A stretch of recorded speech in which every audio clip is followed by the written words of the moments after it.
कल आप लोगों को मैंने शेप और ज्योमेट्री के बारे में आप लोगों को बताया था और मैंने बोला था कि जब कोई लोन पेयर नहीं होता है तो उसका शेप और ज्योमेट्री सेम होती है। उसके बाद हमने कुछ स्ट्रक्चर देख लिए थे। आज हम उनको 3D देखेंगे। AB2 आप लोगों को बता दिया था कि इसकी जो शेप और ज्योमेट्री है वो होती है लीनियर, और इसका एक एग्जाम्पल भी BCl2 का कल हमने देख लिया। उसके बाद आपको बताया गया था AB3। इसमें मैंने बता दिया इसकी शेप होती है ट्राइगोनल, है ना, पंखे जैसा स्ट्रक्चर बना करके ही है, और एक ही प्लेन में है, एक ही प्लेन में है। अगर एक प्लेन पास करें हम तो एक ही प्लेन में, इसलिए इसको बोलेंगे ट्राइगोनल प्लेनर। और इसका एग्जांपल भी मैंने यही लिया था, या फिर BCl3 लिया था, तो कोई फर्क नहीं पड़ता है, BF3 इसका एग्जांपल हो जाएगा। उसके बाद नेक्स्ट मॉलिक्यूल था हमारे पास AB4। AB4 में क्या रहेगा, आपको बताया था कि ये टेट्राहेड्रल होता है, मतलब ये मैं बोर्ड पे बना सकता हूँ और ये भी मैं बोर्ड पे बना सकता हूँ। ए लिखा है मतलब सेंट्रल मेटल एटम मानो, या फिर इधर देख लेते हैं इसको कार्बन मान लो आप। तो ये दोनों मैं बोर्ड पे बना सकता हूँ, लेकिन ये बोर्ड के बैक साइड हो जाएगा, ये फ्रंट साइड हो जाएगा। इसको हम बोलेंगे टेट्राहेड्रल। हिंदी मीडियम वाले भी टेट्राहेड्रल ही पढ़े इसको। उसके बाद AB5 की बात करी थी, तो मैंने आपको बताया था ये जो ट्राइंगल है ये एक ही प्लेन में होता है, प्लेन पास किया गया है, और ऊपर और नीचे अगर आप इस बी को इससे मिला दो, इस बी को इससे मिला दो, इस बी को इससे मिला दो, तो क्या बन जाएगा, एक पिरामिड बन जाएगा।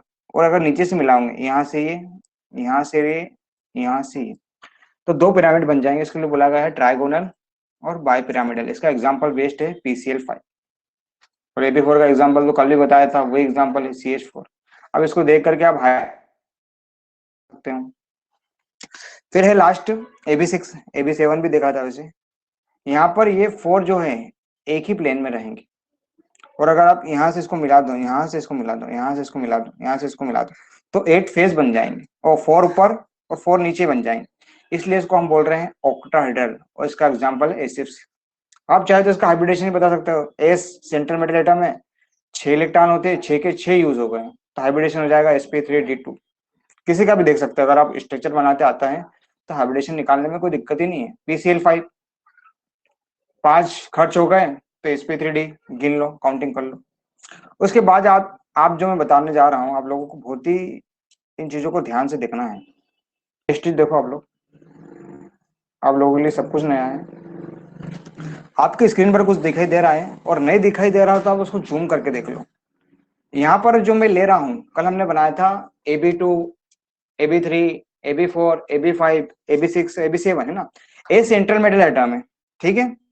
कि ये जो शेप बनता है किस आधार पर बन रहा है, मैंने आप लोगों को वर्ड यूज किया था कि अगर जहां पर रिपल्शन मिनिमम होता है तो वहां पर शेप ऑटोमेटिक बनता है। अब ध्यान से देखना, मैं बना रहा हूं, पहले आप लोगों को बता दूं, मैं AB2 का फॉर्मेशन कर रहा हूं।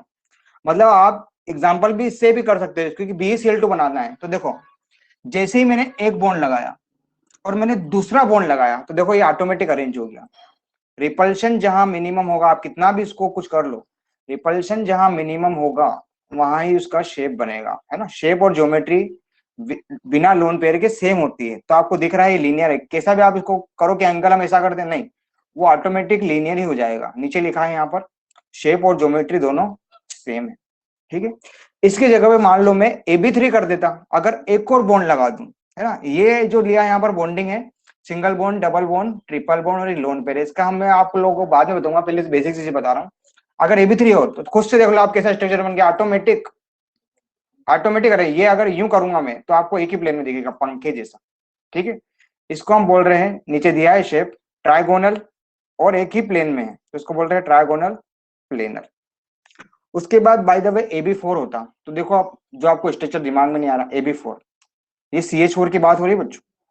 मैं बोल रहा हूं कि ये जो ये वाला जो बॉन्ड है और ये बॉन्ड है, मैं बोर्ड पे बना सकता हूं, लेकिन ये बोर्ड पे ड्रॉ नहीं किया जा सकता है, कल देखा था आपने। और एंगल 109 का रहेगा, आप सब तरह से घुमा के देखो ना इसको, कहीं से भी घुमा के देख लो आप, 109 का ही एंगल रहेगा। 3D में आपको बोर्ड पे वो दिखाई नहीं देगा, तो आपको हमेशा ऑब्जेक्टिव आएगा आपको कि मेथन में कौन सा एंगल होता है, 109 आना चाहिए आपको चीज।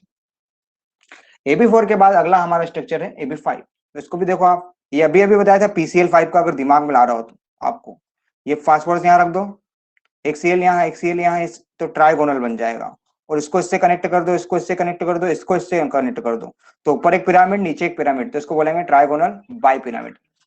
लास्ट है हमारा AB6।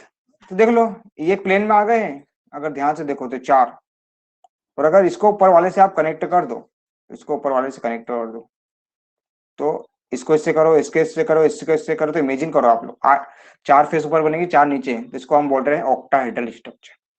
तो ये आज हमारा हो गया है, सिंपल सी चीजें हो गई, मतलब ऐसा बोल सकता हूं मैं कि उन्हीं बच्चों को समझ में आएगा जिसने कल का लेक्चर पढ़ लिया है ना। तो इसके लिए मेरे को बोर्ड पे पढ़ाना पड़ेगा।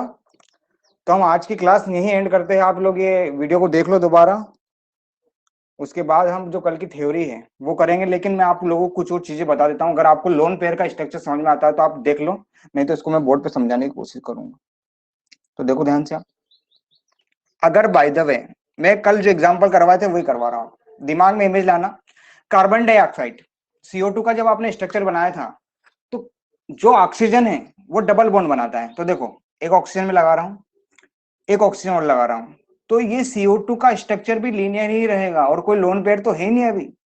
लेकिन यदि अगर ये SO2 होता, तो ध्यान से देखना मैं क्या बोलना चाहता हूं, अगर SO2 होता, अभी नीचे देखो यहाँ पर नेम पे लिखा है कि शेप और ज्योमेट्री सेम है अभी, तो है ना, लीनियर लीनियर। लेकिन बाय द वे ये स्ट्रक्चर अगर SO2 का होता, तो सल्फर के पास याद करो कितने थे, 6 इलेक्ट्रॉन थे। अब यहाँ पर 4 तो उसने खर्च कर दिए, अब 2 और बचे हैं, तो 2 क्या बन जाएंगे, लोन पेयर।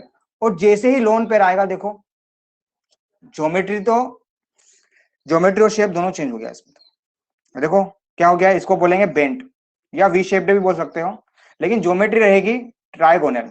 मतलब ज्योमेट्री में लोन पेयर को काउंट करते हैं और शेप में लोन पेयर को काउंटिंग नहीं करना है, ये बात आपको ध्यान रखना है, ठीक है।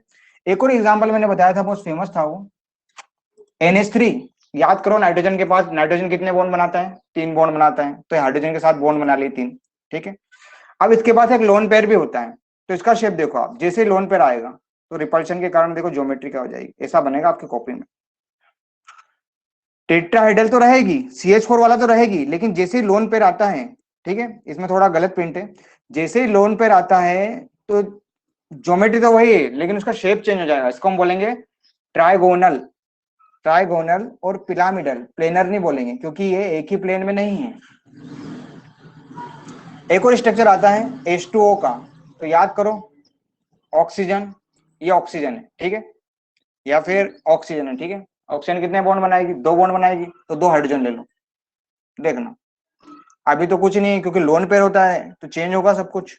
तो जैसे लोन पेयर आया तो देखो शेप क्या हो जाएगा, इसको बेंट या वी शेप्ड बोलते हैं, लेकिन ज्योमेट्री टेट्राहेड्रल ही रहेगी भैया, ये मैं कहना चाहता हूं आप लोगों से। नहीं आया तो हम बोर्ड पे इसको समझेंगे, क्योंकि अब बेसिक से पढ़ रहे हैं तो बहुत सिंपल सिंपल पढ़ाना पड़ रहा है, क्योंकि इसमें कुछ नए बच्चे भी है।